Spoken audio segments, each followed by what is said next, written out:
Well, the Poms pulled a dodgy one on us at Trent Bridge and whipped us in the ashes, but now it's time to get our own back.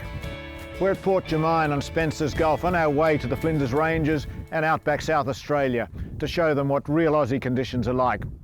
In England we cried foul and said, OK, you're on home turf, so come out here and show us who's boss.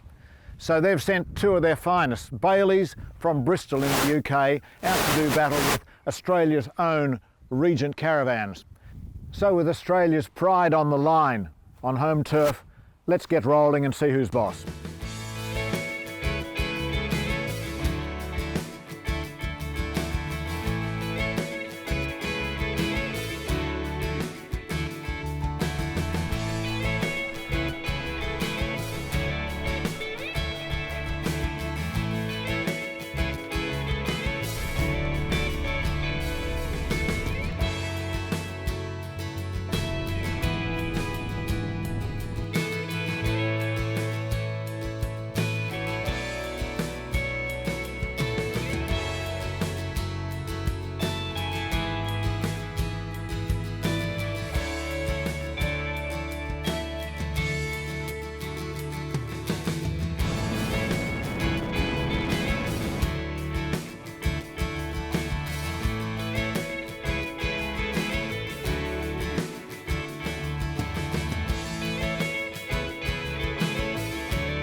Well, we've made it as far as Parachilna in the Flinders Ranges, gone through some beautiful gorges. Baileys and the Regents have both behaved very well, no damage at all. The Prairie Hotel at Parachilna has a unique roadkill menu. Just about anything you'll find on or on the side of the road is on the menu here. This is my kangaroo burger. Sorry, Skippy.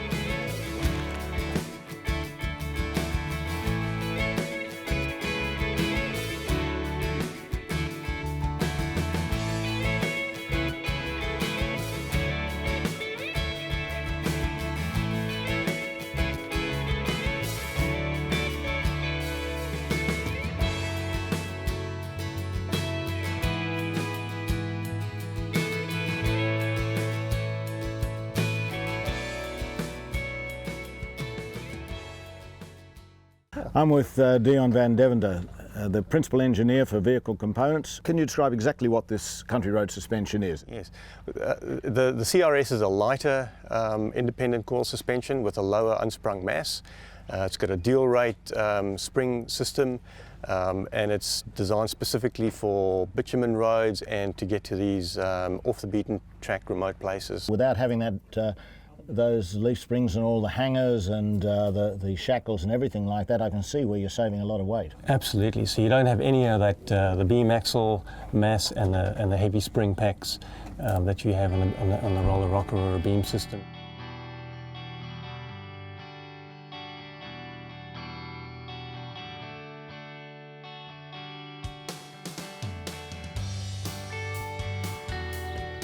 Well, here we are at Maree, right at the start of the famous Birdsville track and behind me the Udnadatta track. This is where the Cameleers used to bring their wares. And at this stage, halfway through our mammoth Poms versus Aussie caravan test, the score's roughly even. The Poms actually survived the dusty track up here better than the Aussie vans. The Regents took in a smidgen of dust, but surprisingly the Poms have got little on the surfaces inside the vans. So no major failings, one bit of wiring and a Bailey, but we're only halfway through our test, and today we're off to Arkaroola in the northern Flinders Ranges, and that's where the going starts to get really rough.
We're at Akarilla Wilderness Sanctuary today with Doug and Marg Sprigg, the children of Reg and Griselda Sprigg, the pioneers who established this fantastic facility here 45 years ago.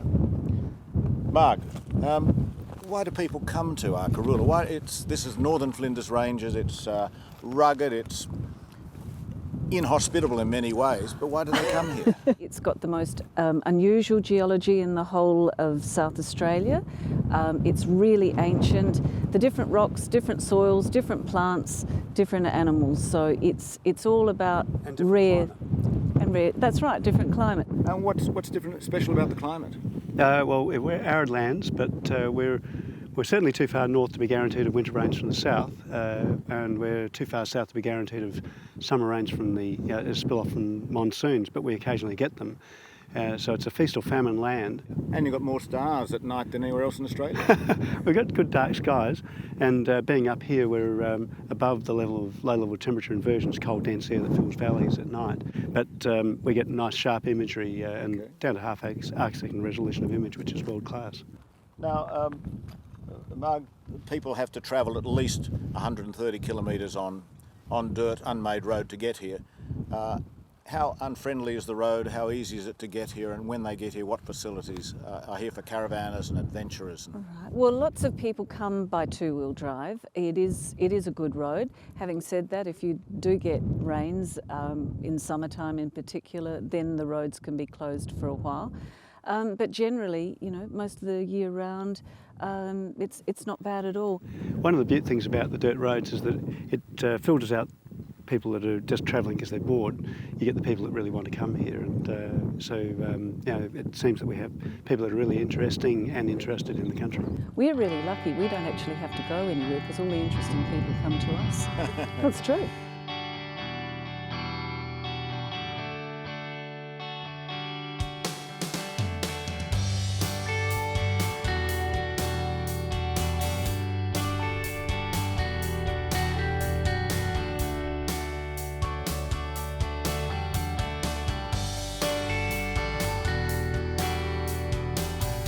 Here we are at Blinman in the central Flinders Ranges after more than 1,000 kilometres of travel since we left Port Germain in our 4 caravans. Look, we've taken all these caravans far outside their normal usage and comfort zone today. The road we've travelled on, the speeds we've been travelling up to 100 kilometres an hour, corrugations, bull dust, everything. No one in their right mind will take $60,000 style caravans over that sort of terrain and expect to come out scot-free. So, based on our expectations, we thought the British Baileys would actually wimp out on this test. They haven't. They've far exceeded our expectations. We thought the Aussie Regents would walk it in. They haven't. So based on expectations, I'd say the Baileys have exceeded ours by the greatest margin.